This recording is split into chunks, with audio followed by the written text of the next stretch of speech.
السلام علیکم ورحمۃ اللہ وبرکاتہ۔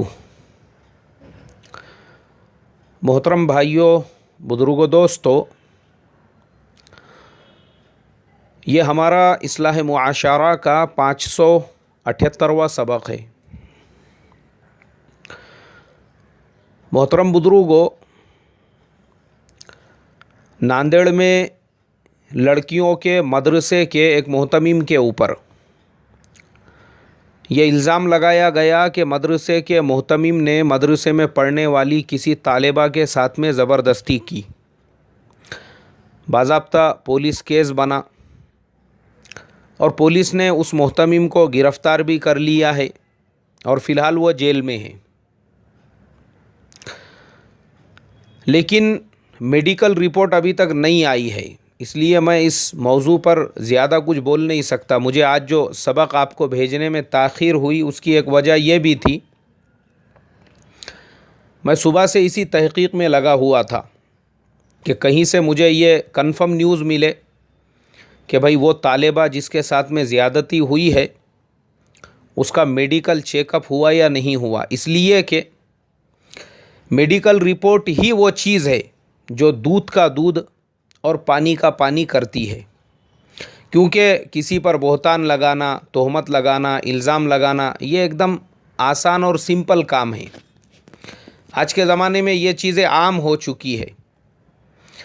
جیسا ابھی ہم نے پچھلے دنوں میں اتر پردیش کے اندر لکھنؤ میں کوئی مدرسہ تھا، اس کو ٹی وی چینل والوں نے بہت زیادہ ہائی لائٹ کیا، بولے اس مدرسے میں اتنی لڑکیوں کو کونڈا گیا، ان کو قید کیا گیا، ان کو ایسا کیا گیا۔ اب چونکہ میری عادت ہے، میں کسی بھی ٹاپک پہ بات کرنے سے پہلے اس کی اچھی طرح سے اسٹڈی کرتا ہوں، کیونکہ ہم لوگ جو زبان سے الفاظ بول رہے ہیں کل قیامت کے دن ہمارے سے پوچھ ہونے والی ہے۔ نہ ہمارے الفاظ سے کسی پر ظلم ہونا چاہیے اور نہ ہی ہمارے الفاظ سے کسی کی حق تلفی ہونی چاہیے۔ ہم کو کوئی حق نہیں ہے، ہمارا کام یہ ہے پہلے اچھی طرح سے تحقیق کرے اور اس کے بعد جو حق ہے اسی کو آپ بولے۔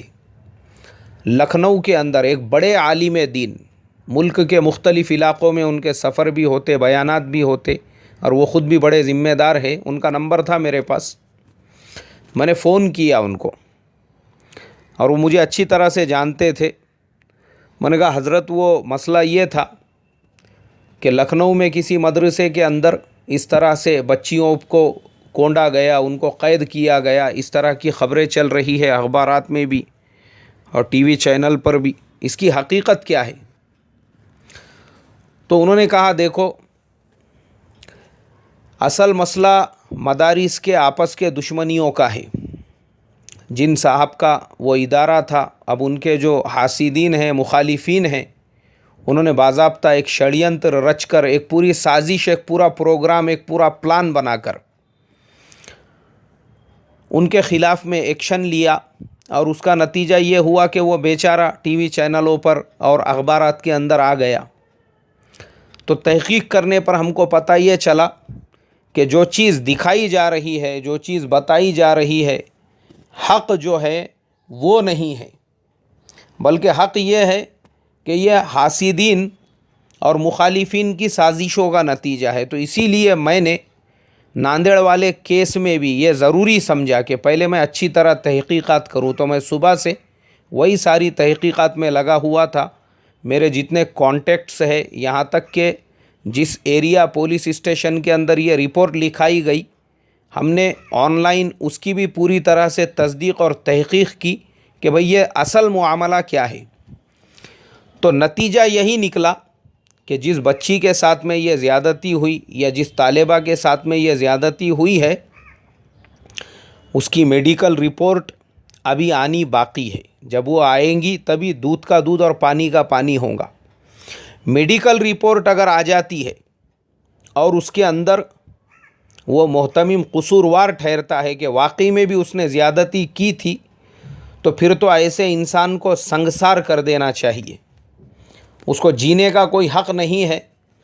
دو اعتبار سے، ایک تو یہ کہ آپ نے اپنے سماج کو دھوکہ دیا، سماج آپ کو ایک معتبر انسان سمجھ کر آپ کے بھروسے پر اپنی بچیاں مدرسے میں پڑھنے کے لیے داخل کرا رہی تھی اور آپ نے انہی کے ساتھ میں ایسا گھناؤنا عمل کیا، تو ایسے انسان کو تو اسی وقت میں سر قلم کر دینا چاہیے یا اس کو سنسار کر دینا چاہیے۔ اسی طرح اگر میڈیکل رپورٹ میں اس محتمم کو کلین چٹ مل جاتی ہے اور میڈیکل رپورٹ پازیٹیو نہیں آتی ہے، تو پھر اللہ تبارک و تعالی ہمارے آپس کے انتشار کو، حاسدین کے حسد کو، مخالفین کی مخالفتوں کو دور فرمائے، اور اس طرح کی سازشوں سے اللہ تبارک و تعالی ملک میں چلنے والے ہر مدرسے کی پوری حفاظت فرمائے۔ بس میں یہی کہہ سکتا ہوں۔ تو فی الحال ہم انتظار کر رہے ہیں میڈیکل رپورٹ کے آنے کا۔ جیسے ہی اس کا رزلٹ آتا ہے، اس کے بیس پر پھر انشاءاللہ ہم اگلا سبق آپ کی خدمت میں بھیجیں گے۔ لیکن فی الحال مدرسے چلانے والے اور مدرسوں میں اپنے بچوں کو پڑھانے والے پیرنٹس، میں دونوں سے کچھ باتیں کہنا چاہتا ہوں۔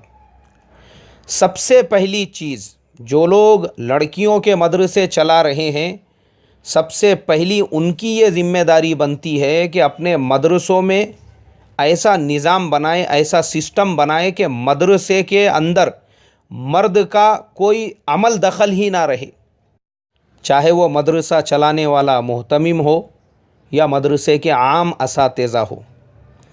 ان کا مکان بچیوں کی جو رہائشی بلڈنگ ہے اس سے کم 200 میٹر کے دوری پر ہونا چاہیے، اور مدرسے کے اندر بچوں کی نگرانیوں کے لیے، لڑکیوں کی نگرانیوں کے لیے بہت ساری ایسی بیچاری بوڑھی عورتیں ہوتی ہے، بیوائیں ہوتی ہے، ان کی خدمات آپ لے سکتے ہیں۔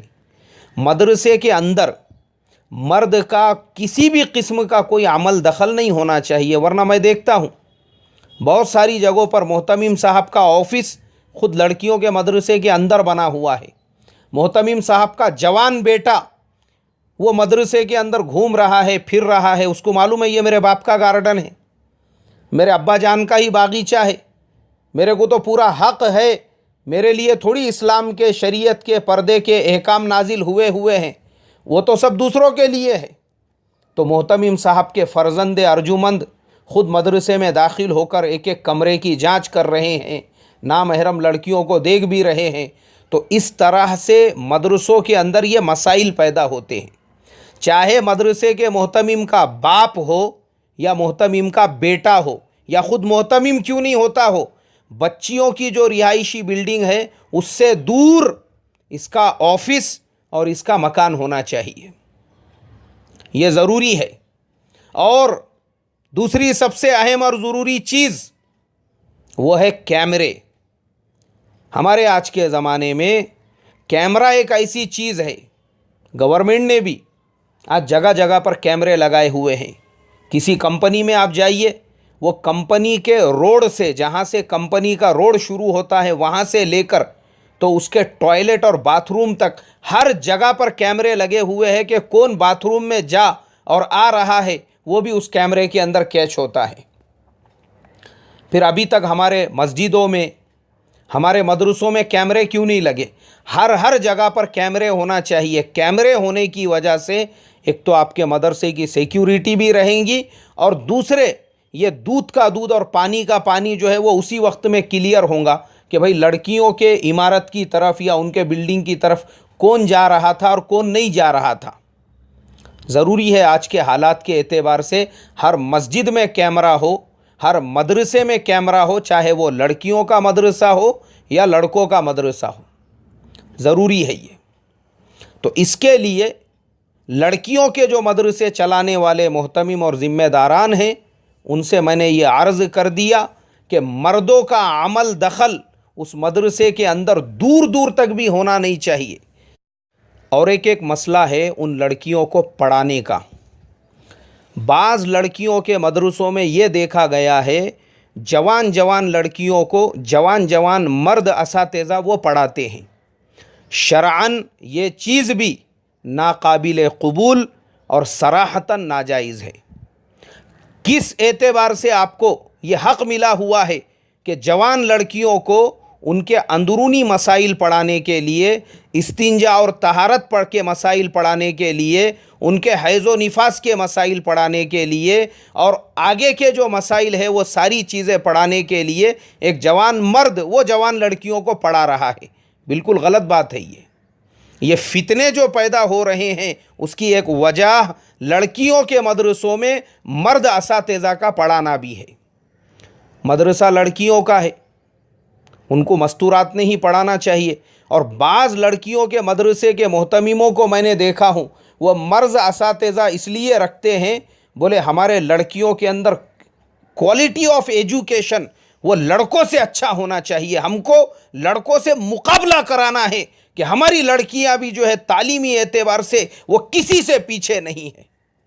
ارے حضرت، ایک لڑکی کو اسلامی شریعت کے اعتبار سے وہ مومنہ بنانا ضروری ہے، اس کو مفتیہ بنانا ضروری نہیں ہے، اور اگر وہ بننا بھی چاہتی ہے تو پھر وہ اپنے اعتبار سے تعلیم حاصل کر سکتی ہے کسی اور مستورات کے ذریعے سے۔ یہ مردوں کے ذریعے سے وہ بھی جوان مرد لڑکیوں کے مدرسے میں پڑھا رہے ہیں، ناقابل قبول ہے، یہ عمل تو صراحتاً حرام اور ناجائز ہے۔ اسی طریقے سے ابھی رمضان کے بعد گجرات کے ایک مدرسے میں اتنا ہنگامہ ہوا، ایک انسان کی جان چلی گئی، محتمم صاحب ابھی بھی جیل میں ہیں۔ کیوں یہ مسائل پیدا ہوئے؟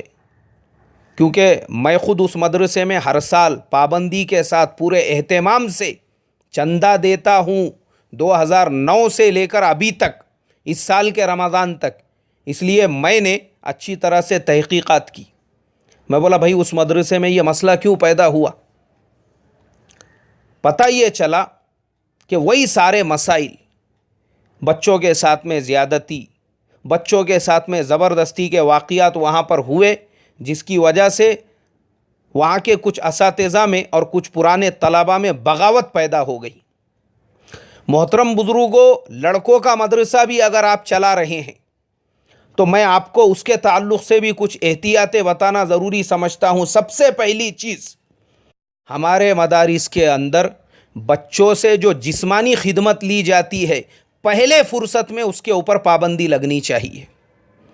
ہمارے یہاں پہ بچوں کو ترغیب دی جاتی ہے، استاد کی خدمت میں یہ ہے اور وہ ہے اور یہ ملے گا اور وہ ملے گا، اور وہ بچے وہ خدمت کا الگ مقصد سمجھ کر وہ اساتذہ بچوں کا غلط استعمال کرتے ہیں۔ ایک بچہ حضرت کی مالش کر رہا ہے، دوسرا بچہ حضرت کے پیر دبا رہا ہے، تیسرا بچہ، ارے کیا ہے یہ تماشا؟ خدمت کا مطلب تھا حضرت کے کپڑے دھو دیتے، کوئی بات نہیں ہے، استاد ہے، کوئی مسئلہ نہیں ہے۔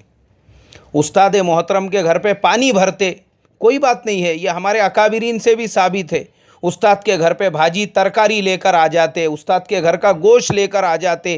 یہ تمام جو خدمتیں ہیں، خدمت کا مطلب یہ ہے، استاد کی فزیکل خدمت نہیں ہے، جسمانی خدمت نہیں ہے، اس لیے کہ ہمارے مدارس کے اندر فتنے پیدا ہو کر اس طریقے سے، جیسے گجرات کے وہ محتمم سلاخوں کے پیچھے ہے، وہ کیوں ہوتی ہے؟ اسی وجہ سے کہ بچوں کے ذریعے سے جسمانی خدمت کرائی جاتی ہے۔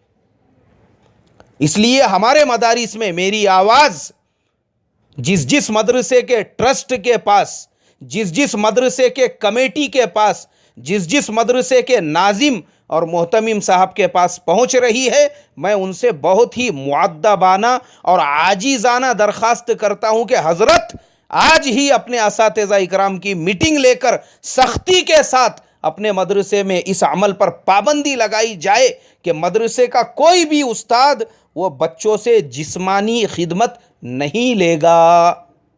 آپ کے پیروں میں درد ہے، اپنی جورو کو دبانے لگاؤ، سر میں درد ہے، جورو کو مالش کرنے لگاؤ۔ ارے یہ بچے آپ کے پاس میں امانت ہے، ان کو تعلیم کے زیور سے آراستہ کرو، یہ آپ کی ذمہ داری ہے۔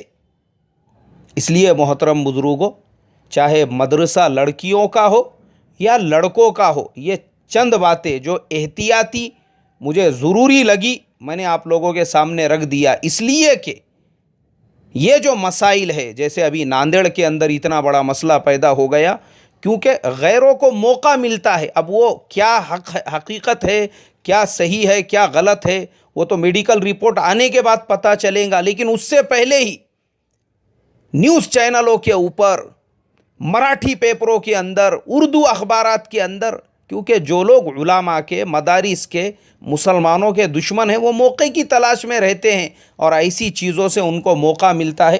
اللہ تبارک و تعالیٰ سے یہی دعا کروں گا، اللہ تبارک و تعالیٰ اس ملک کے تمام مدارس کی، مکاتب کی، مراکز کی، خانقاہوں کی اپنے فضل و کرم سے حفاظت فرمائے. السلام علیکم ورحمۃ اللہ وبرکاتہ.